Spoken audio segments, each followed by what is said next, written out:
Hello दोस्तों, मेरा नाम अमित है और मैं आपको अपनी आप बीती बताने जा रहा हूँ।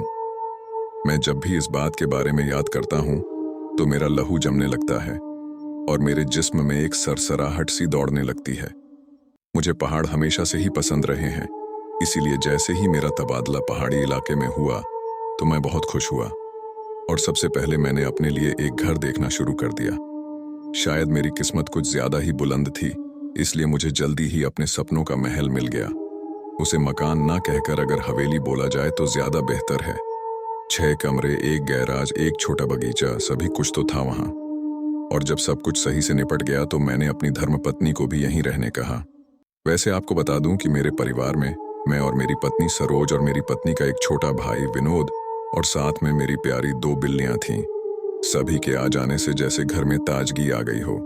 इतने बड़े घर को संभालने के लिए मुझे नौकरों की जरूरत थी। मैंने पास के गांव जाकर 2 नौकरों का बंदोबस्त करने की सोची और अगले दिन मैं सवेरे ही पास के गांव चला गया। वह गांव काफी अजीब था। ऐसा लगता था जैसे वहां के लोग अपनी जिंदगी काट रहे हैं, जी नहीं रहे। एक अजीब सी मनहूसियत उनके चेहरों पर छाई हुई थी। मैंने एक छोटी सी दुकान देखी और वहां जाकर पूछा कि कोई कामगार यहाँ मिल सकते हैं क्या। दुकानदार बोला, बाबूजी, यहाँ काम करने वाले लोगों की कमी नहीं है, वैसे भी यहाँ के लोगों को ज्यादा काम मिल नहीं पाता। उसने एक छोटे लड़के से कुछ लोगों को बुलावा भेजा। थोड़ी देर में ही काम करने की इच्छुक एक छोटी सी भीड़ मेरे इर्द गिर्द जमा हो गई। लेकिन जैसे ही मैंने उन्हें अपने घर का पता बताया तो बस जैसे सभी को सांप सूंघ गया हो। उन लोगों के चेहरे पर मैं डर देख सकता था। धीरे धीरे करके सारी भीड़ मेरे पास से हट गई। मुझे बहुत आश्चर्य हुआ। मैंने दुकानदार से इसका कारण जानना चाहा तो उसने बताया कि जिस घर में आप लोग रहते हो वहां बहुत साल पहले एक व्यापारी और उसका परिवार रहता था। वह काफी समृद्ध था। इसी गांव के कुछ लोगों ने लालच में आकर उसके परिवार की हत्या कर दी थी। उस परिवार से वो व्यापारी ही बचा था। उस व्यापारी ने गांव वालों से मदद की गुहार लगाई, लेकिन गांव में से किसी ने भी उसकी मदद नहीं की। वो व्यापारी जादू टोना जानता था। उसने उस घर और इस गांव पर टोटका कर दिया। कहते थे कि उस व्यापारी ने अपना शरीर एक पिशाच को सौंप दिया है और तभी से गांव में अजीब अजीब घटनाएं शुरू हो गईं। लोग मरने लगे। तब गांव के ही कुछ लोगों ने हिम्मत की और उस व्यापारी को वहीं जलाकर गाड़ दिया। मुझे पता था कि गांवों में ये कहानियां आम होती हैं, इसलिए मैंने इन बातों पर ज्यादा ध्यान नहीं दिया। मैंने दुकानदार से पैसे ज्यादा बढ़ाने के लिए बोला और आखिर में मुझे काम करने के लिए लोग मिल ही गए। जब घर में वापस आया तो मेरी पत्नी सरोज घर की साफ सफाई में व्यस्त थी। तभी अचानक विनोद कहीं से एक छोटा पुराना घड़ा उठा लाया और इससे पहले कि हम कुछ कहते वो घड़ा विनोद के हाथ से छूट गया और फर्श पर गिरकर टूट गया। घड़े के गिरते ही चीख सी पूरे घर में गूंज गई और एक भयानक दुर्गंध आने लगी। हमने जल्दी से उस घड़े के टुकड़े और उसमें से निकली राख को समेटा और बाहर फेंक दिया। लेकिन मुझे पता नहीं था कि जो अनहोनी होनी है उसकी शुरुआत हो चुकी है। अंदर से लगातार गुर्राने की आवाज आ रही थी। मैंने जाकर देखा तो मेरी 2 पालतू बिल्लियां आपस में लड़ रही थीं। यह बहुत अप्रत्याशित था क्योंकि आज से पहले मैंने उन्हें लड़ते हुए नहीं देखा था। लड़ते लड़ते दोनों आसपास घूमने लगी जैसे कि कुछ ढूंढ रही हो। तभी अचानक दरवाजे पर तेज आवाज हुई और फिर धीरे धीरे सभी खिड़की दरवाजे तेज आवाज में बजने लगे। मैं भागकर बाहर आया और देखा कि एक भयंकर तूफान आ रहा है।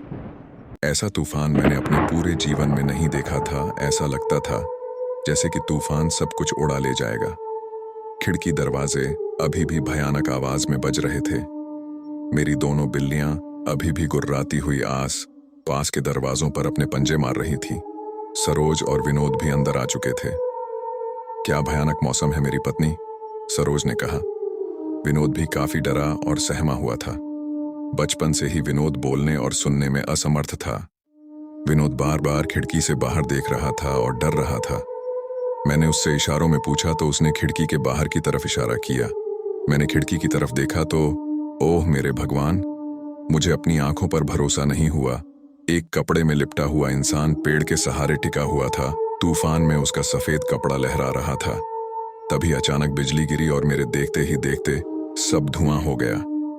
मैं सभी के साथ हॉल में आ गया और तूफान थमने की प्रतीक्षा करने लगा। आखिरकार तूफान थम गया। मैं सीधा बाहर उस पेड़ की तरफ गया जहां पर मैंने वो कपड़े में लिपटा इंसान देखा था। उस पेड़ के पास ऐसा कुछ भी मुझे दिखाई नहीं दिया। मैंने सोचा कि हो सकता है कि ये मेरी आंखों का वहम हो, लेकिन तभी मैंने वहां एक जला हुआ सफेद कपड़ा देखा। मुझे समझ नहीं आ रहा था कि ये सब एक वहम है या हकीकत है। मैं वापस घर आया तो एक और नई घटना मेरे सामने थी। किसी ने हमारे शयन कक्ष का सारा सामान उलट पलट दिया था। सारा सामान बिखरा पड़ा था। सरोज ये सब देखकर रोने लगी और कहने लगी कि ये घर मनहूस है, जरूर इस घर में कुछ बुरा है। लेकिन मैं इन सब बातों पर यकीन नहीं करता था। मुझे लगता था कि गांव वाले नहीं चाहते कि कोई भी यहाँ रहे, इसीलिए ये प्रपंच कर रहे हैं। उस रात हमने हॉल में सोने का फैसला किया। शाम होते होते एक धुंध सी चारों तरफ फैलने लगी। उस धुंध में एक अलग ही तरह की गंध थी। रात को काफी देर में मुझे नींद आई। अचानक एक चीख से मेरी नींद टूट गई। मैंने देखा कि विनोद काफी घबराया हुआ था और उसी खिड़की की तरफ देखते हुए बोला कि वह आ रहा है। मुझे बहुत आश्चर्य हुआ कि जिस इंसान ने कभी जिंदगी में कोई शब्द नहीं बोला, वो आज इतना स्पष्ट कैसे बोल रहा है। मैंने खिड़की की तरफ देखा तो वहीं कपड़ों में लिपटा हुआ इंसान उसी पेड़ के सहारे खड़ा था। तभी अंदर से मेरी दोनों बिल्लियों के लड़ने और रोने की आवाज आने लगी। ये सब देखकर सरोज और विनोद बेतहाशा रोने लगे। मैं इतनी जल्दी घबराने वालों में से नहीं था। मैंने दोनों को डांटकर चुप हो जाने के लिए बोला। पूरा वातावरण एकदम शांत हो चुका था। मैंने खिड़की से झांक कर देखा तो वहां कुछ भी नहीं था। अगली सुबह गांव से वो दोनों नौकर हरिव मोहन आ चुके थे। मैंने उन दोनों को आसपास की झाड़ी साफ करने का हुक्म दे दिया। इसके बाद मैं विनोद से मिला तो उसे देखकर साफ जाहिर होता था कि उसे रात का कुछ भी नहीं पता। तभी बाहर से हरी की आवाज आई। वह मुझे कुछ दिखाना चाहता था। मैंने देखा कि झाड़ियों के बीच एक बड़ा सा खड्डा बना हुआ था। मैंने कहा कि शायद किसी जंगली जानवर ने यह खड्डा बनाया होगा। मैंने उस खड्डा का मुंह एक पत्थर से बंद करवा दिया। शाम तक कुछ भी अप्रत्याशित नहीं हुआ तो मैंने सुकून की सांस ली। लेकिन शाम होते होते फिर वही धुंध फैलने लगी। तभी सरोज ने आकर बताया कि विनोद को तेज बुखार हुआ है। मैंने देखा कि विनोद तेज बुखार से झुलस रहा है। रात में मैंने बाहर निकलना ठीक नहीं समझा, इसलिए हमने घर में ही रखी हुई दवाइयों का सहारा लिया। सरोज और विनोद के सोने के बाद मैं अपने लैपटॉप पर अपना ऑफिस का काम निपटाने लगा। कुछ देर बाद मुझे बाहर कुछ गिरने की आवाज आई। मैं भागकर बाहर आया तो मैंने देखा कि विनोद का शरीर पड़ा हुआ था और उसके शरीर से निकल रहे खून को मेरी दोनों बिल्लियां चाटने में मग्न थीं। मैंने तुरंत विनोद को उठाया और अंदर ले आया। उसका शरीर बर्फ के समान ठंडा पड़ चुका था और दोनों आंखें बाहर की तरफ निकली हुई थीं। विनोद की ये हालत देखकर सरोज ने रोना शुरू कर दिया। मेरी सोचने समझने की शक्ति जा चुकी थी। तभी मैंने विनोद के जिस्म में हरकत महसूस की। ये देखकर मैंने देर नहीं की, कार निकाली और विनोद और सरोज को लेकर अस्पताल चला गया।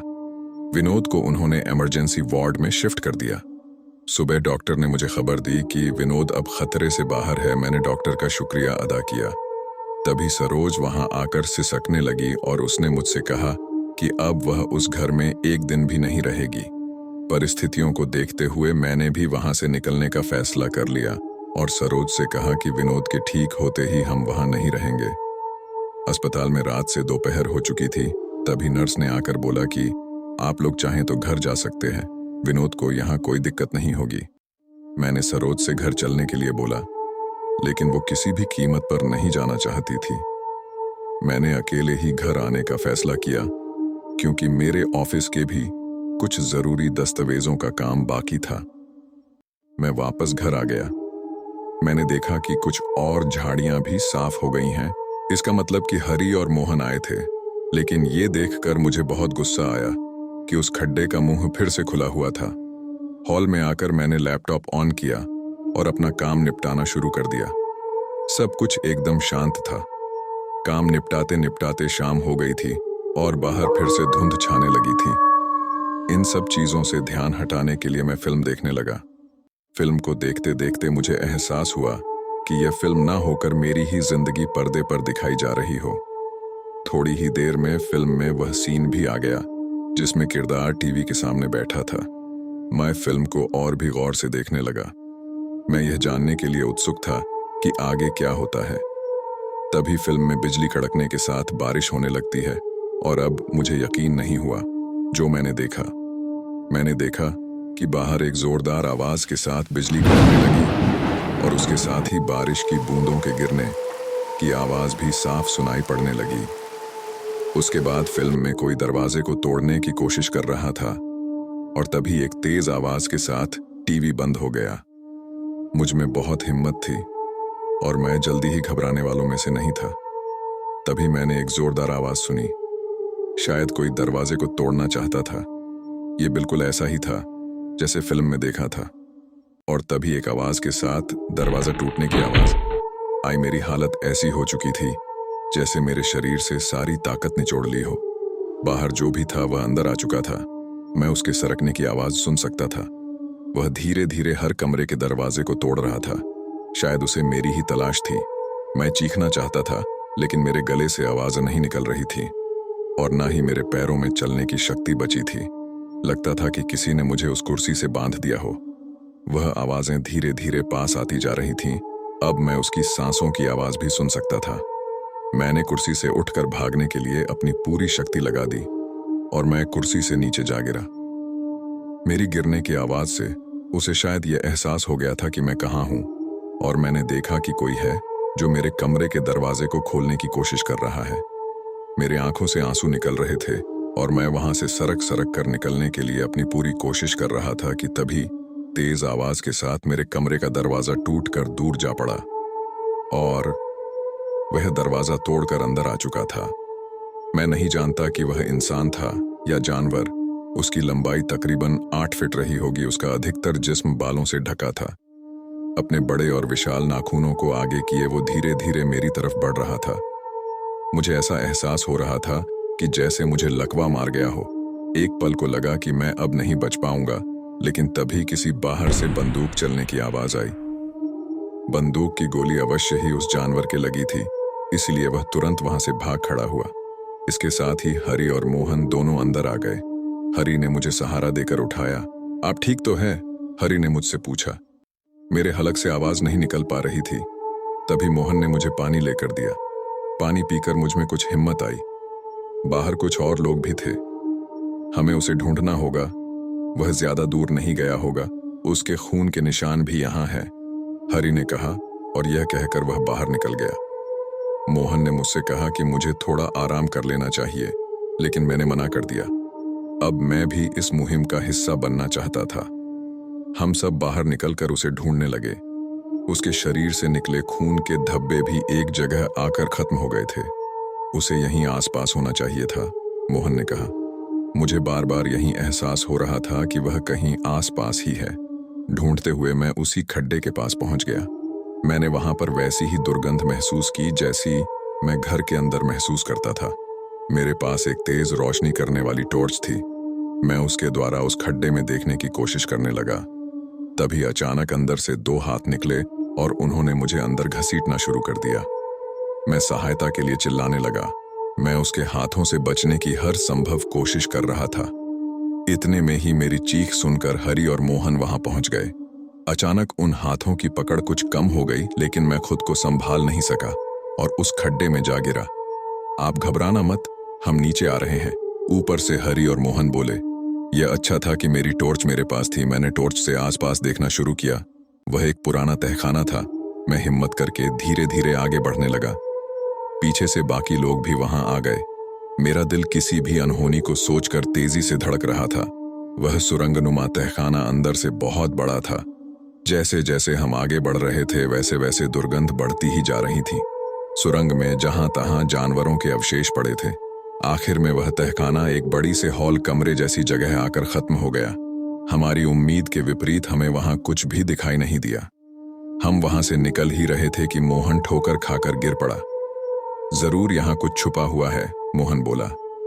हमने फर्श पर टटोल कर देखा और हमें एक जगह वो उभार मिल गया।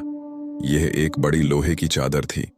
जैसे ही हमने उसे सरकाया तो एक पल के लिए मेरे दिल की धड़कन जैसे रुक सी गई हो। वह विशाल दानव वहां इस तरह से लेटा था जैसे कि कोई मूर्ति हो। एक कुल्हाड़ी उसके दोनों हाथों में फंसी हुई थी। मैंने इसी पर ही गोली चलाई थी, हरि बोला।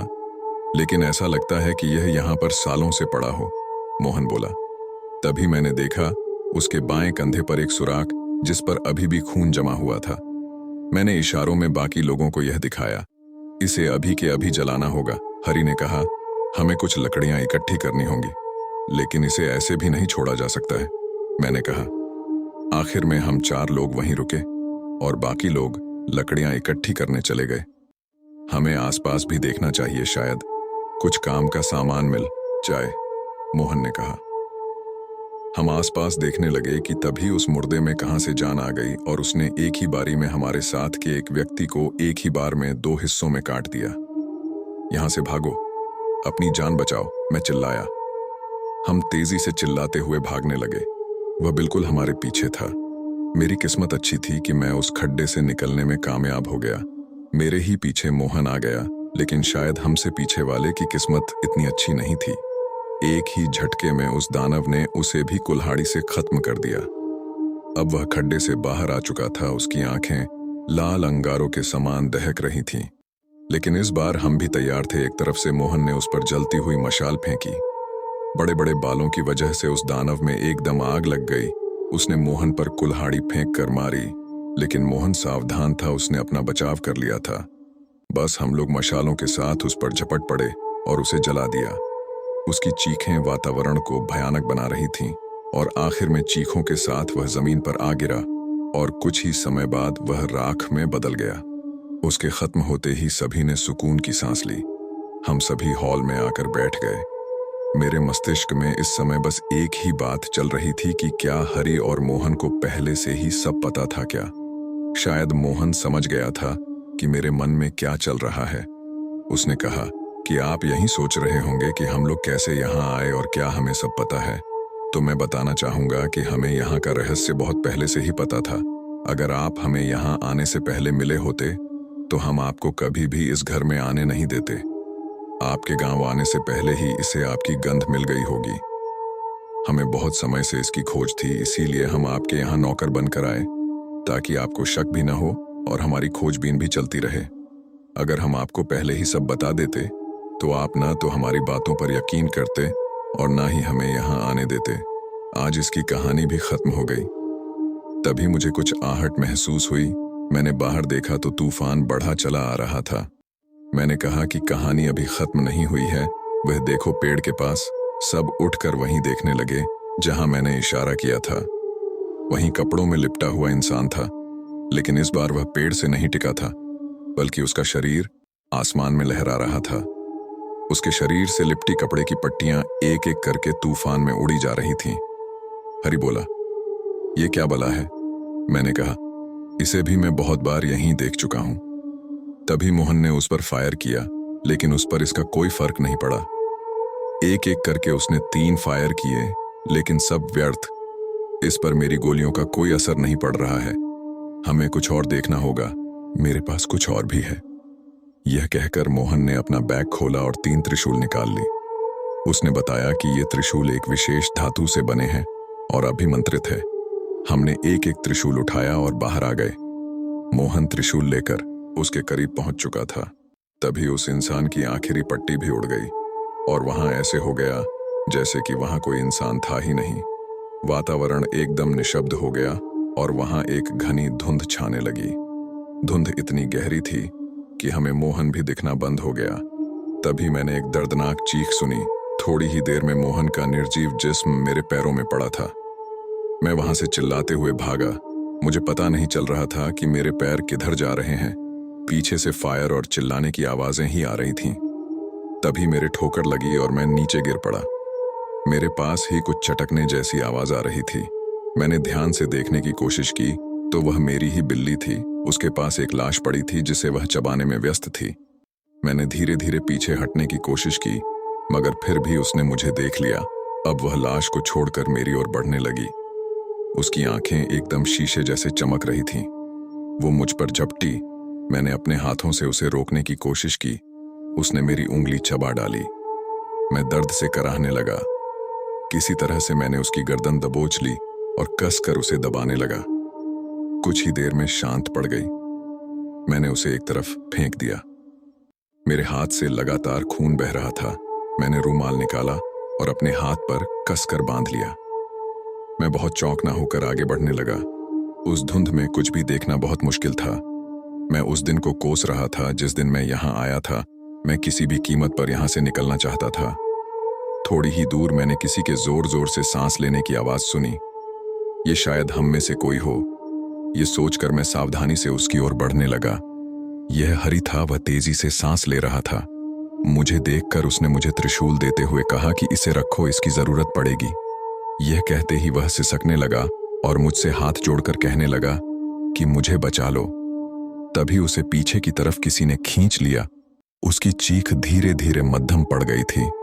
अब शायद मेरी बारी है, यह सोचकर मैंने त्रिशूल को कसकर पकड़ लिया। मैं चारों तरफ आंखें फाड़ फाड़ कर देख रहा था। मुझे एहसास हो रहा था कि वो जो कोई भी है मेरे बहुत नजदीक है। तभी मुझे कोई मेरे पैरों से पकड़कर घसीटने लगा। धुंध में कुछ नहीं दिख रहा था। दिख रहा था तो सिर्फ बड़ी बड़ी दो चमकदार आंखें। ना जाने मुझ में कहां से हिम्मत आ गई। मैंने पूरी ताकत से वह त्रिशूल उसकी आंखों में घुसा दिया। मेरा इतना करना था कि जैसे बवंडर आ गया हो। सारी धुंध उड़ चुकी थी। मैं उठकर वहां से अपनी कार की तरफ भागने लगा। वह बवंडर बहुत तेज था।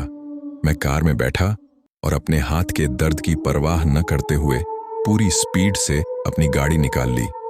कार की साइड वाले शीशे में मैं उस बवंडर को देख रहा था। वह घर भी उस बवंडर में पूरी तरह नष्ट हो चुका था। मैं वहां से सीधा अस्पताल पहुंचा। मेरी पत्नी सरोज ने जब मेरी यह हालत देखी तो उसने मुझसे कारण जानना चाहा। मैंने अपने छोटा सा एक्सीडेंट होने का बहाना बनाया। विनोद कैसा है, मैंने पूछा। वह अब बहुत बेहतर है, सरोज बोली। देखो जी, अब हम उस घर में नहीं रहेंगे, मैंने कहा। हाँ, अब हम वहां नहीं रहेंगे। मैं आज ही अपनी नौकरी से त्यागपत्र दे रहा हूं। यह कहते हुए मैं टीवी पर वह समाचार देखने लगा जिसमें आ रहा था कि भूस्खलन में पहाड़ी पर बना एक घर नष्ट हो गया तथा अब तक 4 लाशें बरामद हो चुकी हैं। मैंने सोचा कि शायद मेरी किस्मत में ही बचना लिखा था, इसलिए मैं यहाँ हूँ। उम्मीद है आपको मेरी आप बीती जरूर पसंद आई होगी। ऐसी और कहानियां सुनने के लिए सब्सक्राइब करें हमारा चैनल फियर टेल्स।